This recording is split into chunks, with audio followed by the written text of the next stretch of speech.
Am I the a-hole for telling at my sister she got what she deserved after her older brother beat and choked her? The title sounds bad, but here's the context. 8 months ago, her oldest brother, 28 male, was jumped from behind and stabbed 13 times and killed up by 3 men after he left the grocery store on his way home from work. He nearly didn't make it and spent 4 months in and out of the hospital. They stole his phone, wallet, everything he had on him, and took the car as well. Skipping all the legal stuff, so far only one of the men responsible has been caught when he tried to pawn some of my brother's things. After my brother got discharged from the hospital, he moved back in with our parents. All three of us kids are living with our parents at the moment.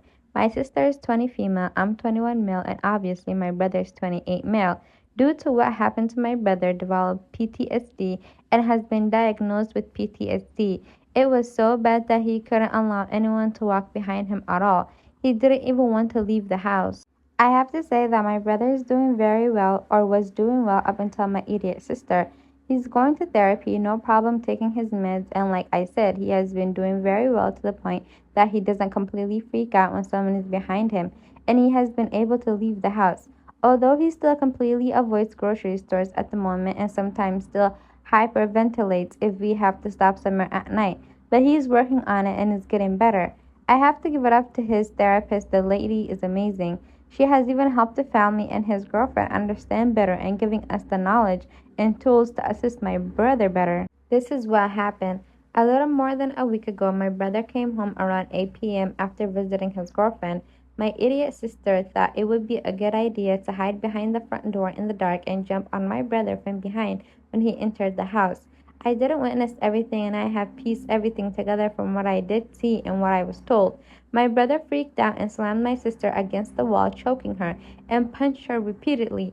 I don't know how many times he punched her, but my sister has broken nose, busted eye socket, swollen face, and some brushed ribs. All we heard that night was screaming and me and our dad running downstairs seeing my brother having my sister against the wall choking her. I only saw 2 punches of all the punches. It took me and my dad to restrain my brother and get him to calm down. My sister is currently looking like a red balloon. She was taken to the hospital, nothing more serious other than the injuries said above. I don't know if there would be any legal troubles for my brother, but nothing has happened so far. We all gave our statements, even my brother, but he doesn't remember much. He remembers walking into the house and then blank. According to one of the police officers, they don't believe charges will be filed, but will be in touch. My brother has been holed up in his room since last week after the incident, only leaving for necessities. All the progress he has made over the last couple of months seems to be just completely gone. He's basically the same as he was the day he left the hospital. I overheard my sister in the living room this morning on the phone. I don't know who she was talking to, but all I could hear from my sister is her complaining about being hurt. I understand, but I got pissed off when she called our brother a monster. That is when I told her she got what she deserved and she should be glad that we were there to actually help, because things could have been a lot worse because of her idiocy. She caused her own pain. She caused our brother to relive something that almost took his life, and she's complaining and calling him a monster. I told her the only monster I see was her for even thinking that what she did to our brother after she knows what he went through is okay to do, and then actually do it. I just shouted she should not expect any sympathy from anyone in the family after the ish she pulled, and she's lucky our parents haven't kicked her out of the house yet. My sister just went to her room and has been in her room the whole day. I can occasionally hear her crying through the wall between our rooms. My parents are pissed at me and called me an a-hole for blowing up on my sister. They already had the conversation with her, and I should have stayed out of it. My sister was just blowing up steam with one of her friends over what happened, and I had no right to say anything I did to her. And then he clarified in an edit that he made, saying that his brother was like a loving guy and he was really nice and he had no issues with temper or anything like that before that incident. Because I guess people in the comment on Reddit was saying, oh, like, was your brother abusive before or anything? But no, he said my that brother was a really nice guy. But yeah, like, what goes through? 20 is grown enough to know that this person has dealt with this. Don't do that. Like, he's diagnosed with PTSD, and she thought that would be funny. Honestly, I'm glad he didn't, unalive her, but I'm glad he kind of roughed her up because she should know better not to be doing dumb stuff like that. Am I the a-hole for going no contact with my sister after she married a registered offender? Not going super into detail due to not wanting anyone in the stories to be found, but will answer questions if you have any. My 26 female sister, 23 female, not only married a registered offender and is now struggling to cope with the fact that my other sister and I want no contact with her. I want no contact on morality coupled with the fact that I have a 4-year-old daughter. Her husband is my age. He was charged in 2023 with many, 20 I believe, counts of abuse material of a child as young as the age of 5. Since we found out and went no contact in spring of this year, I have faced nothing but guilt tripping from some family members, mainly my grandmother. She went to visit my sister this weekend and this morning told me that she is planning a trip which she wants my other sister and I to attend because sister is struggling with the fact that you two don't talk to her. I think you need to get over whatever it is you're feeling about this because that's your sister. I already had immense guilt over whether or not I did the right thing in going no contact. I've never had to navigate something like this before. I would much rather have contact with my sister, but that puts my daughter one step closer to her husband, and I would never forgive myself if something happened. No one has criticized her for marrying a pedo, but I get criticized weekly for not talking to her because of it. So am I the a-hole for going no contact? I guess I'm also looking for advice on how to navigate no contact and staying strong on my boundaries. Signed, a recovering people pleaser. People often get away with so much because you're family. Like, you're not supposed to go no contact with your sister because of this and that. If your sister, who's a grown adult, does not have the morality or does not even have the common sense not to lay down with a grown man who went to jail for all that I just mentioned in the story, then that's none of your business. And your grandma sounds like somebody that you should also go no contact with. Because if your grandma is going to that woman's house where her husband is there, then she can take your daughter one day when you don't know. Like one day you can go, your daughter can go over to your grandma's house, your grandma can visit your sister, and things can happen there. I'm just saying, like, people, there's it's always hard to get rid of your family. It's always hard to go no contact with your family, to fight with your family. But at the end of the day, you gotta put your mental well being and your child's mental and physical well being above a sister who wants to lay down with a perv. Like, out of all the men in the world, she wants to be with a man who did God knows what. And on top of that, why is your grandma trying to guilt trip you for you wanting to protect your daughter? If you're buddy buddy with your sister, anything can happen to your daughter because of her husband is gonna be having, is gonna be close to your daughter. I don't get it. Like, OP should just stay away from her sister. OP should stay away from her grandma too, and OP should think about her mental well-being and her daughter's physical and mental well-being because you trying to befriend and feeling guilty for a grown sister who wants to be with a perv is not gonna, that guilt is not gonna be compared to the guilt you're gonna be feeling when something happens to your poor innocent child. So yeah. Anyways, what do you guys think? Leave your opinions in the comment section. I'll see you guys in the next video. Am I the a-hole for starting the divorce process after finding out my daughter isn't mine? Wait, before I start, be sure to subscribe and like this video. I never say that in my videos. I just it's so weird and cringy, but you guys, I'm trying to get to 2K by the end of this month, so be sure to subscribe for more crazy and hectic Reddit stories. Anyways, let's get into it. My life is like a bad drama show at the moment. For some context, me, 33 male, and my wife, 30 female, have been married for 7 years. And what I thought was our daughter is 3. Looking back, this all started after my wife gave birth to her daughter. She suddenly became a lot more affectionate to me, was a lot more active with me in the bedroom life. She also made my favorite desserts a lot more often. She is a fantastic baker. I, of course, didn't suspect anything since even prior to her pregnancy, there were no signs of cheating, but also possibly it could be that I just didn't look close enough into it. Well, this whole fiasco started 2 weeks ago after a day out with her daughter, and she just sat me down in the evening and came clean about the fact that her daughter wasn't mine. Her waterworks, of course, also started, and apparently it was a guy from the gym, and it lasted a month before he disappeared on her after he found out she was pregnant. Honestly, even typing this now, I feel like crying, since I thought I did everything perfectly, but she still cheated. As much as I wish I could say I had a stone face or something, I just started crying and she tried to comfort me, but I just pushed her away. I felt so disgusted with her. After I had calmed down a bit, I just grabbed my jacket and left for a hotel. And while I was leaving, she just begged and pleaded me to forgive her and that I was the only father her daughter knew. After crying myself to sleep in the hotel the next day, after I turned my phone back on, I had seen she had blown up my phone and I didn't read any of it and just blocked her. After having a little bit of breakfast, I contacted a lawyer to start the divorce process, and at work I just asked for some time off, and my boss gave me a month off. Well, that's nice. By the evening, my mom and sister were calling me on her behalf and were on her side. That just hurt me even more. While I'm not proud to admit this, I did drink myself to sleep that night. After that night, I started staying with my best friend, and my mom and sister kept spamming and calling me. A few days later, after she probably got the divorce papers, my mom just sent me a long text that, to summarize, was that I should step up and forgive her and not abandon my daughter, and that she would disown me if I went through with the divorce. My sister and mom were against me divorcing her, but my best friend and his wife are saying I have the right to not want to be with her or take care of her kid. I'm split on this. One hand, I did raise the baby for 3 years. On another, I don't know if I could, in the right mind, raise the reminder of my wife, her affair. I think he means to say if he can raise the reminder of his wife's affair.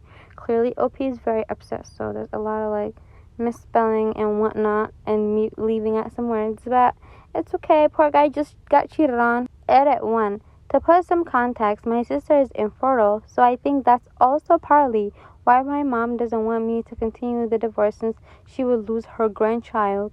Infertile or no infertile, I'm sorry, but I would not support someone cheating on my child.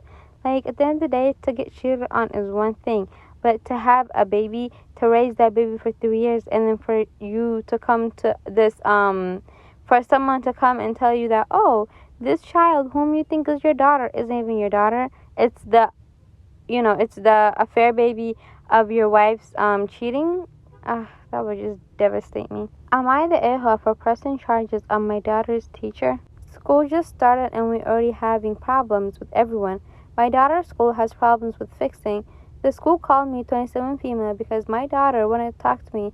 I was confused because school just opened and it was already a problem. I don't think I'm overreacting. My daughter 6 called me crying because her teacher cut her hair. Literally, I can't tell you how pissed I was, and to know a teacher is so comfortable doing that is crazy. I went down to the school because someone was going to get it. I was in the principal's office where my daughter sat and her teacher. I wanted to scream. My daughter has naturally long hair, but now her hair is cut short. I asked the teacher why would she do that, and her excuse was that my daughter had beads in a hairstyle, which didn't make sense to me because how is a hairstyle distracting? She said that I was overreacting. She was very bold, I will say. Listen, that felt like a lie because the teacher knew she had beads since yesterday and didn't make a problem. But not today. I know he bring up race, but no, this right here is racist. I've seen 2 other girls with beads in their heads, but she decided to make any issue with mine. Another teacher was trying to hush me because this is a bad look for her school, but they need to know how to deal with situations like this. I wasn't letting up. I told the teacher that I would press charges on her because you just don't let this stuff go. Am I the a-hole? Edit. I see everyone's feedback and thank you. OMG, I'm getting so much support and I love it. I'm not going to the meeting tomorrow because I still have to look into my lawyer. And like some said, the media is so I promise if I have any update, you guys will be alerted. That sounds racist to be honest. It's not surprising. If someone say, "Oh, my child's hair was cut up by a palm-colored teacher at school." Yeah, that happens a lot. That happens more often than people think. I've seen videos of little girls trying to compete in trying to compete in sports activities, and their counterparts having ponytails, but God forbid the little black girl has a ponytail in her hair and they told her to cover up or take it out. I've seen videos and I've heard stories, so I'm not surprised.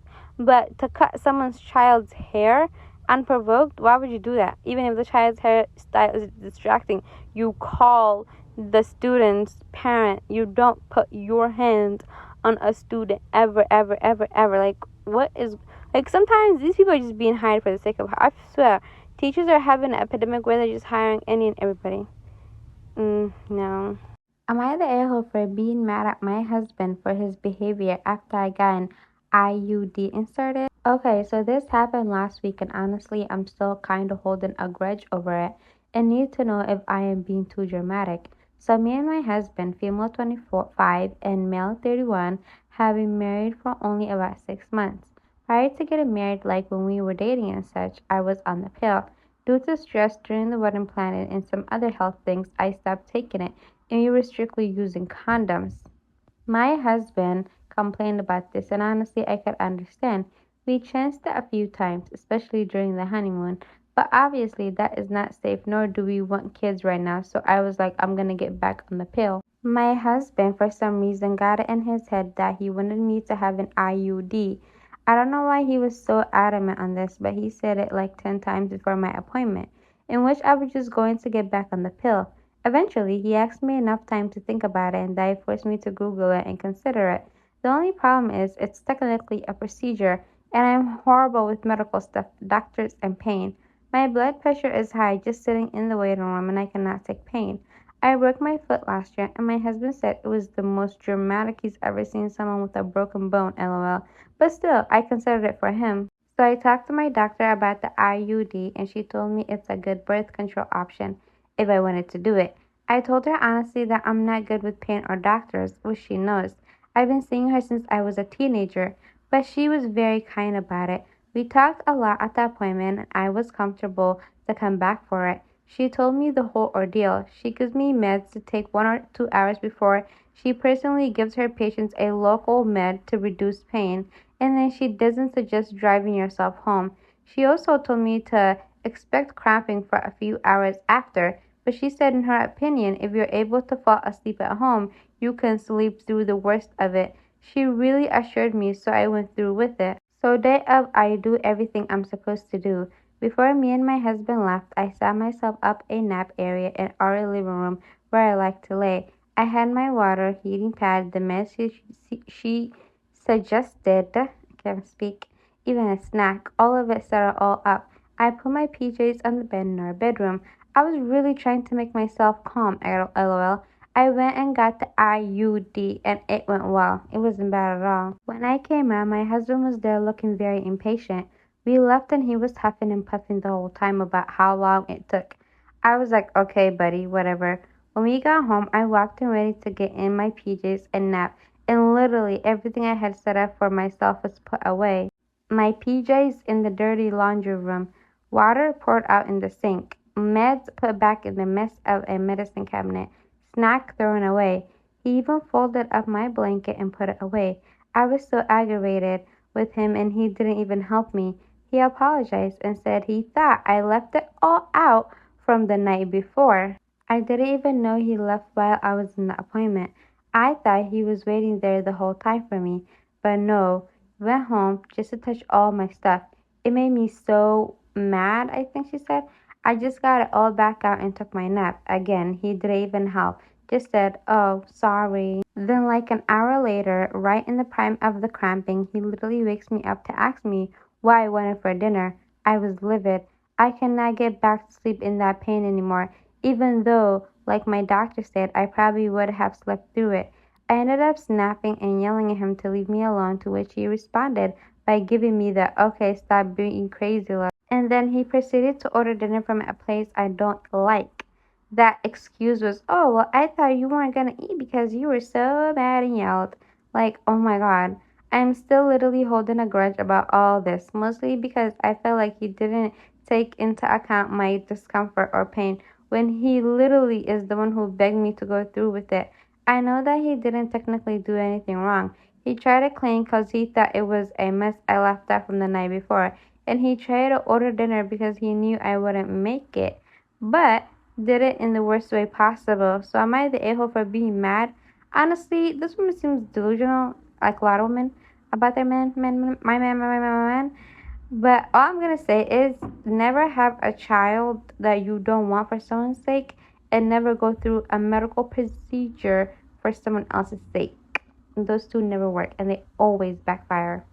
Am I the a-hole for stop helping my sister financially because she's pregnant again? I, female, 35, live with my husband, male, 38, in Canada.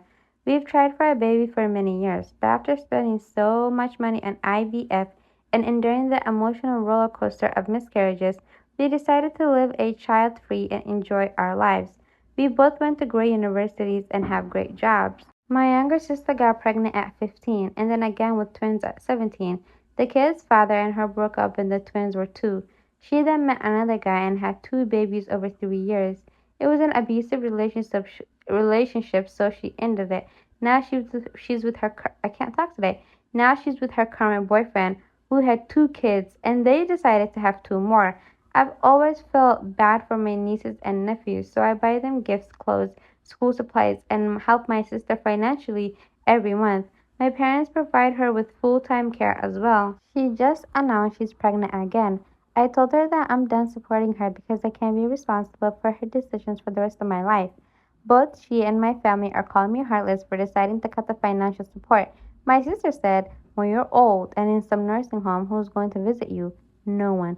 You have no kids, and my kids will remember how cruel and selfish you were. Enjoy your trips while my kids are suffering. My husband thinks I'm doing the right thing, but I feel like an a-hole. Would appreciate any advice or perspective on this situation. Thank you. Honestly, nothing I hate more than family members who make you feel responsible and feel some type of way for their own horrible life decisions. Like, what does you having a bunch of kids you can barely financially provide for have anything to do with me? Like, you're the one who opens your legs. You're the one who's having all these damn kids by all these different men who are, might I add, bunch of bums. If you can't take care of the kids you already had, why would you then have more kids?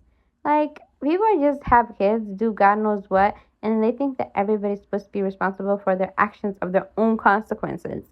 If you don't want to have a child, then close your damn legs. And that goes for both men and women. Am I the a-hole for filing divorce without letting my wife of 8 years know? I, 34 male, filed for divorce after discovering my wife's 35 female affair with her coworker.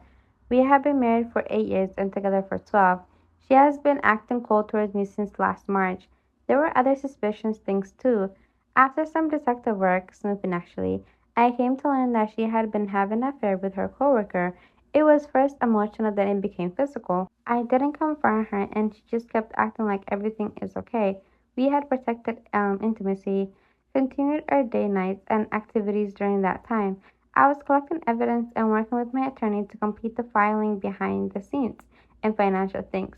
That lasts for about 4 months, and she was served last week.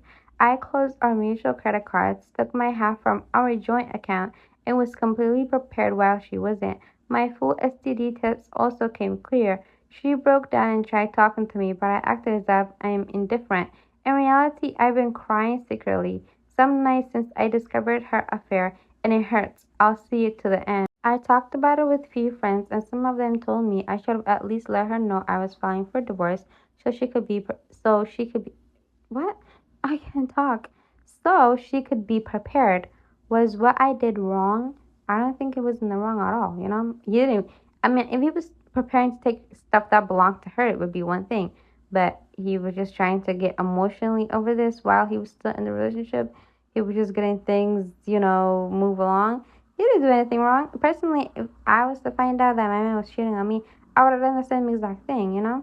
Clearly, why should he spare her feelings in any way if she was cheating on him and was willing to, put her marriage at risk, her husband's feelings at risk, and her husband's medical, health at risk?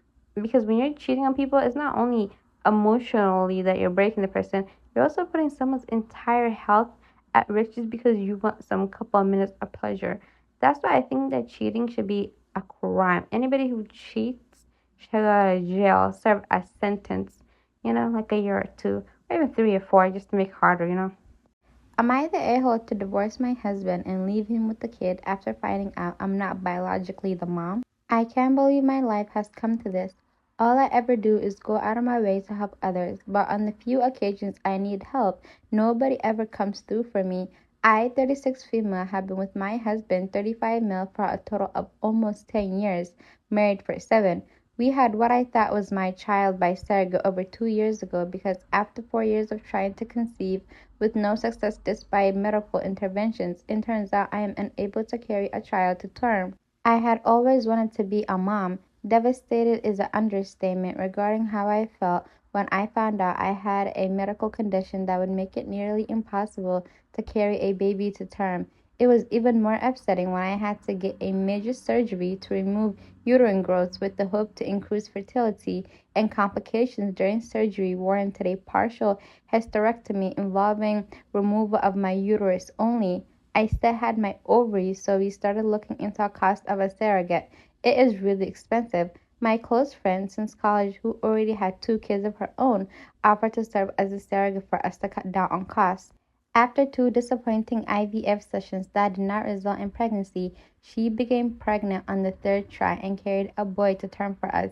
I was so happy and busy after the birth, between being a mom, returning to work after a 4 week parental leave, so I didn't notice any warning. I should have noticed the red flags and warning signs early on, but did not because I was so exhausted from working so much at my stressful job and 2 part-time jobs to cover most of the bills and anticipated medical and legal costs associated with this friend becoming our surrogate. I was the primary breadwinner. My friend and my husband started talking more, and I would sometimes come home from my weekend job to find her already hanging out at our house when my husband was there. I chalked it up as an innocuous and it's good for her to know my husband better since she was in the process of hopefully carrying our child for us. I was grateful to have someone helping us have a child. I also thought it was weird that our son has brown eyes when both of us have blue. Then I found out that while this is uncommon, it's possible sometimes due to many genes controlling eye color. Recently, it all came to a head when I took our son to a doctor's appointment and they did metabolic panel and blood tests which showed that he had a blood type that is not biologically possible to have with me as his mother. He's B and I'm A, husband is O. Immediately, I started worrying it was the fertility clinic's fault and that they'd messed up and implanted a wrong embryo. I started lining up lawyer consultations to possibly sue the clinic and look into having a DNA parentage done. The test results show that I'm not the mother, but my husband is still the father. I was heartbroken and angrier than ever. Talked to a lawyer about medical malpractice in the fertility clinic we used. Then my husband confessed that he'd slept with my friend, our surrogate, on a few different occasions during our struggle to have her get pregnant with our embryos. This means what I thought was our son, conceived by IVF and carried with a surrogate, isn't my son at all, and it was in fact conceived the old-fashioned way, which I can't ever do. Living absolutely broken at that same time doesn't even begin to describe how I feel. I have been breaking down into crying spells over and over again about this. He claims he didn't ever think pregnancy could result because he pulled out, and he had always assumed that he was the reason for our earlier struggles to conceive, both before my hysterectomy and during the IVF insemination process with this friend. I felt an immediate triple betrayal from what was supposed to be my husband, my friend, and now knowing my child isn't even really mine. I had such white hot rage. What does that mean? Such white hot rage. I've never heard that. And delirium. I immediately left home and stayed at a hotel for almost a week before asking my parents to let me stay at home for a while. I admit I left our son with him. I am now filing divorce because he cheated and betrayed me in the worst possible way. I have also cut off my friendship with my friend, the surrogate, and feel afraid to trust anyone else. I have seen a divorce lawyer to see about giving up my legal rights to this kid so I don't even have to face such betrayal or owe child support. My husband and friend surrogate admit they were wrong and keep apologizing, but also call me an immature and heartless just to give up on my son like that. My parents also say I can't just give up on a kid that I went through so many legal and medical hoops to have. When I told them I refused to stay in a cheater marriage and I'd rather adopt someday with a better, more trustworthy partner, they also told me I was wrong and that maintaining my parental rights isn't much different than if I adopted outright. They said it isn't blood that makes a family. They are all about me divorcing my cheater husband, but keep telling me I'm making a mistake giving up my parental rights. Some of my other friends agree with what I'm doing. A few admitted they weren't big enough to swallow pride and care for an affair baby or to see daily reminders of my friend Surrogate's betrayal every time I look at her son. I just want a clean break and a fresh start. I'm also looking at relocating several states away. Am I the a-hole to give up my parental rights in the divorce because I kid? I paid a lot of money to have born by a surrogate. Isn't biologically mine at all, but the surrogate's? I don't know. I always say this, but I like cheating. I even said it in my last video. Cheating should be criminalized. Like if somebody cheats on their spouse that's faithful and that's good to them, and they just go out of their way to cheat on that person, especially physically, they should spend some time in jail. Because what in God's earth, like what in God's green earth would possess you as a grown, fully adult man to cheat on your wife who has been struggling to get pregnant for the past 4 years, who went through such a medical big like medical surgery, who had to get a hysterectomy, who had to work a full time, like she said she was the breadwinner, so she said she was working a full time job, two part-time jobs just to pay for an IVF, and then you go and you get her friend pregnant, the same friend that was supposed to help you guys with the surrogacy journey. Like, what goes through people's mind? Like, some people are just so mean and malicious. This is why when people say, "Oh, I cheated because it was a mistake," I don't believe that bull. You cheat because you want to cheat and because you don't care how that person is gonna feel, and you don't care about the action of your the consequences of your own actions, because that's so evil and malicious. To cheat on your wife is one thing, but to cheat on your wife who you knew wanted to have a baby, who you knew spent 4 entire years crying, going through hell, what do you call it? Hella loops just to have a baby, making herself tired, working 7 days a week, two part-time jobs, a full-time job. For what? For a couple of minutes of pleasure? And then have the audacity to say, "Oh, well, I pulled out, so I didn't know if I can even get anybody pregnant." That is not the point. Like, why would you sleep with her friend to begin with and cheat on her to begin with when you knew she was working two, three entire jobs just to make sure you guys have a baby? Because this baby isn't only going to be hers, it's going to be yours too. She did all that just so you guys can have a baby. And for what? The baby not even to be hers? That is sick, wallahi. My husband gave me a warning tap and I called it abuse. Am I the a-hole? Yes, I am writing this. I am laying in bed with my mom. She's helping me gather my thoughts for some other opinions. I am 42 female and my husband is male 30. We've been together for 3 years and married for one. This is a throwaway account just in case. About a week ago, my husband and I got into an argument over his phone, which he had misplaced. I was in the shower when he lost it, and when I came out, he was throwing a fit over it.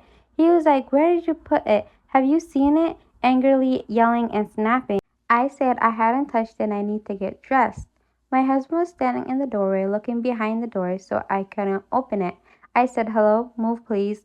Apparently, my tone was rude because my husband turned around and shoved me into the room. I was like, "Okay, you need to calm down. I can help you look, but I gotta get dressed." He tells me to hurry up. I snap back, "I'm not gonna hurry up. It isn't my fault." My husband turned around and hit me on the mouth with the back of his hand. It didn't even really hurt, but I was appalled.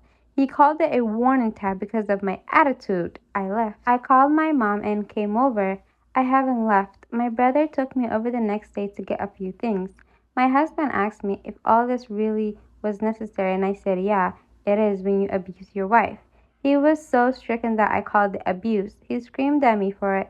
He said I can ruin his career if I use that word. I know that I can. I know that he didn't even hurt me, but that's how I feel. He sent me several texts threatening to divorce me if I use that word again, or try to hurt his career by saying it someone important. To someone important, she means, I think. Am I the a-hole for saying this? Potentially citing this and potentially ruin his career? If somebody's repeatedly yelling at you for something that they lost, even when you told them in a calm manner that you will help them look for it, and then they turn around and put their hands on you no matter how quote unquote light it was, that's a disaster for recipe, and they're clearly trying to see how much they can get away with. Abuse is not only someone beating you and then beating you so bad that you turn black and blue. Being yelled at for absolutely no reason, someone putting their hands on you regardless of, you know, all of this is abuse. And I'm glad she realized that. What do you mean a warning tap? Like, that means next time you do something I don't like, I'm gonna beat you up and you won't really be yelling abuse. But yeah, like, am I the a-hole for telling my sister people did express concerns about her son and stepson before she got married and she didn't listen? My sister has been married for 5 years. She has a 17-year-old son and a 17-year-old stepson in her home. The boys knew each other since kindergarten and they never got along. I remember my sister telling the rest of the family that she was called in and asked if she'd object to her son and the other child being buddied for a few weeks so they could work out their issues. Sister said that was fine. They tried for 7 weeks or something like that. They were C-pals, each other's helper, and were given a small jobs to do together to build better dynamics. And it failed. The whole time they were next to each other, it was hell in the class. This dynamic did not let up. The two of them do not like each other. I personally do believe they truly hate each other. Then my sister and her husband started a relationship prior to them moving in together and also prior to the wedding. Many of us spoke to my sister about what a bad idea it seemed because the boys were not capable of getting along. She told us they'll have to once their family and it will do them some good. I asked her if she really believed that and if she really wanted to live in a house where two members do not want to see each other. She told me she loved her husband, then fiance, too much to end things or hold off marriage. She also told me she was going to convince her son to give her stepson a chance to be a friend, if nothing else. That the kid clash personality and they have some shared interests so they can work it out. She didn't like when our dad took her aside before the wedding and warned her it would end badly because of the boys. My sister and her husband have a son together now. He's also caught in the middle of both of his half-brothers hating each other. We all became a witness to just how much these two do not want to be near each other. We witnessed fits, glares, all kinds of things. My sister's stepson lost his ish on our great aunt for calling them brothers. There was an incident a couple of weeks ago. My nephew lost a friend. He'd been sick for a while and sadly, why did I say it like that? Sadly passed away just before his 17th birthday. My sister and her husband wanted all four of them to attend the funeral, with their son together going to our parents. Her stepson didn't want to go, said he didn't want to support my nephew, and he didn't care. He thought it was funny as hell how upset my nephew was, said he hated the dead kid too. While at the funeral, my sister and her husband were sympathizing with the boy's parents and expressed that both nephew and stepnephew said kind things about their son. They told my sister and her husband there was no way stepnephew said kind things about their son and he shouldn't have been there. My sister said it was humiliating to realize other people are so aware of the bad blood. She then said we never warned her and I corrected her and said we did and she didn't listen. She told me we didn't try hard enough and how dare I say we did enough. Am I the a-hole? I mean, everybody and their mom telling you, oh, your son and your soon-to-be stepson don't get along, don't get married to his dad. That was enough. Like, on your wedding day, did I say on your wedding day, your own father putting you aside and saying, hey, you shouldn't do this. That wasn't enough. Like, what did they want her to do? Like, I don't get it. What does she want her family to do? Like, beat her up or something? Like, if someone tells you, everybody's telling you, don't do this, bad idea. That's all people can do. Like, nobody else is going to force you to do something you don't want to do. You know? That's what happens when you're in love. She was in love with her man. That was her man. And she was willing to take any bad that came with him. And now she's realizing, damn, like, this boy is evil. Am I the a-hole for rejecting my friend's request to have an open relationship with my husband? I, 30 female, have been married to my husband, 32 male, for 5 years. We have two beautiful kids, 5 male and 6 female, and they have a daughter and son, guys, and a very strong relationship and are happy together. Recently, my friend Lisa, 29 female, confided in me that she has developed feelings for my husband. She said that she finds him attractive and admires our relationship, and she asked if we would consider having an open relationship so she could be with him too. I was so shocked and told her no, explaining that my husband and I are committed to each other and that we are not interested in an open relationship. Lisa got upset and accused me of being selfish and closed minded. She argued that modern relationships should be flexible and that I was denying her happiness. Since then, Lisa has been distant and has been spreading rumors in our friend group suggesting that I am overly possessive because she possessive and controlling. This has caused a lot of tension, and some of our mutual friends are now taking sides. My husband is supportive of my decision, but I feel guilty for the drama it has caused. I'm sorry, I don't think I mentioned, but I moved to a new house, and if you hear like a lot of cars passing by, it's just my new house is on the street. Unfortunately, my old house was just a quiet neighborhood. So I'm sorry about all the cars you guys are hearing. It's annoying and frustrating. That's why I haven't been able to record a single damn thing. But I'm sorry about that. Anyways, we have an update. Update 1. After reading some of your comments, I decided to bring the group out for coffee and I told them all about what Lisa said in the real story. I also showed them the Reddit post. After showing them, there were two girls that were still on Lisa's side. So let them sleep with their damn husbands then. The hell? So I took some advice from the comments and said, let Lisa sleep with your husband, then you can be on her side. Exactly. After that, everyone was on my side, thankfully. Lisa wasn't happy at all, and she started ranting about how it wasn't fair. She just wanted to experiment something new, and it wasn't even that bad of a request. You're making it such a big deal, which I didn't get. Me and the rest of the group have officially cut contact with Lisa, just hoping she doesn't try to reach out. We'll update if something happens. Also, just clarifying that Lisa is also asked my husband for an open relationship. He also rejected, saying that even if I would never want to go out with you. I'm thinking of cutting off the ladies that were on Lisa's side for so long, but I'm not sure if they had heard a different story or not. So should I? Yeah, she should. And like, what is this girl going through? Like, is she going through a mental breakdown? Is she going through midlife crisis? Like, what possesses someone to tell their friend, oh, I like your husband, I'm attracted to your husband, I want to sleep with your husband, so for my sake and my sake only, open up your committed marriage relationship so I can sleep with your husband. And that you're being selfish because you don't want to share your husband and the father of your children whom you're in a committed relationship with. Like, did she hear herself? Or is she just going through like some sort of mental health crisis? What? Am I the a-hole for calling out my husband for not being a good Christian? I, 27 female, have been married to my husband, 34 male, for 5 years. My husband is a devout follower of his religion and has been since he was raised in it. I respect his beliefs even though I don't share them and have no intention of converting. I was raised in the Christian faith. However, I left when I was an adult due to sexual abuse in my church, which nobody believed occurred because the one who did it was the pastor. Recently, my husband has been pressuring me to convert to his religion. He says that it would bring us closer together and create a more harmonious what is bad with me? Harmonious household. I understand where he's coming from, but I firmly believe that faith is a personal journey and I shouldn't be forced into something I don't believe in. To add to the issue, my husband, despite his religious teachings, doesn't always practice what he preaches. He expects me to adhere to traditional gender roles, yet he often neglects his own responsibilities at home. He is quick to judge others for their actions, even though his faith teaches non judgment and kindness. He makes comments about gay people that I have discussed with him as a major issue.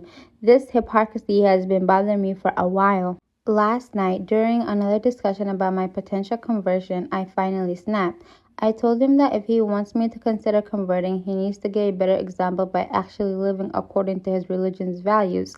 I pointed out that he should start by fulfilling his responsibilities, that he should make more money than me and actually lead in the decision making. I'm a nurse and he's currently unemployed after he was let go from his job in an office, that he should be less judgmental of others because according to his faith only God can judge them. I also said he should show more of the virtues Jesus asked of Christians, that he should clothe the naked, feed the hungry, visit the prisoner, aid the orphan and the widow, etc. I also made it clear that while I respect his beliefs, I have no intention of converting unless I genuinely believe in it, which I currently don't because of the hypocritical behavior of his faith. My husband was furious. He accused me of being a disrespectful and undermining his faith. He said that I was attacking him personally and that I don't understand the pressure he's under to have an unified religious household. He left for church this morning at 7 for Bible study, and I have already gotten a phone call from the pastor saying I'm an ungodly woman who tricked a good man into marrying him, and I should repent. I also got in a tirade of texts and emails from members of his church saying I was disrespectful and being a bad wife, and I'm starting to wonder if I was too harsh, that maybe I shouldn't have said anything at all. Am I the a-hole? OP is definitely not on the a-hole. If anything, she should add two more things: that he gossips and that he shares his marital problems and his wife's wrongdoings, quote unquote, with others. Like, how the hell do you have a conversation with your wife and then you think, oh, let me just go tell the pastor at my church? Like, that makes sense to him.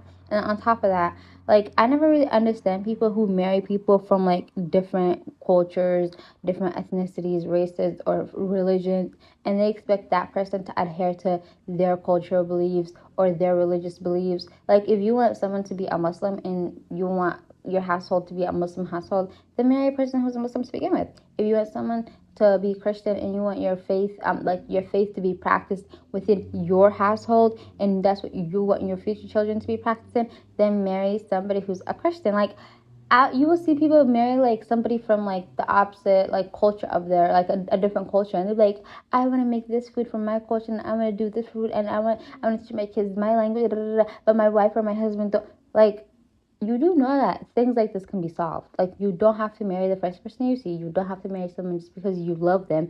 Like, you can love someone and it can be enough for you, and it could still be justified. And it could still be justified, like, for you to not be with that person, or like for you not to have like a future with that person, because like cultural beliefs, religious beliefs, and like values and morals, should I say, are like things that are, different for everybody.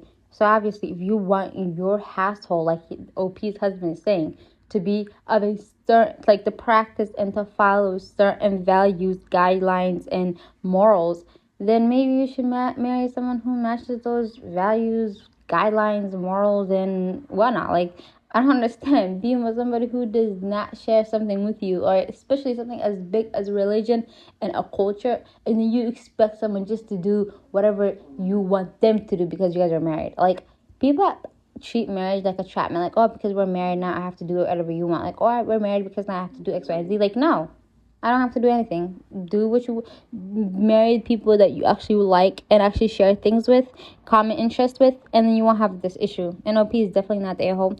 Anyways, let me know what you guys think in the comment section. Do you think AP is in the wrong? And for OP is in the wrong. And for this first story, the woman that's acting crazy because her friend doesn't want, her to sleep with her damn husband. Do you think she's in the wrong or OP is in the wrong?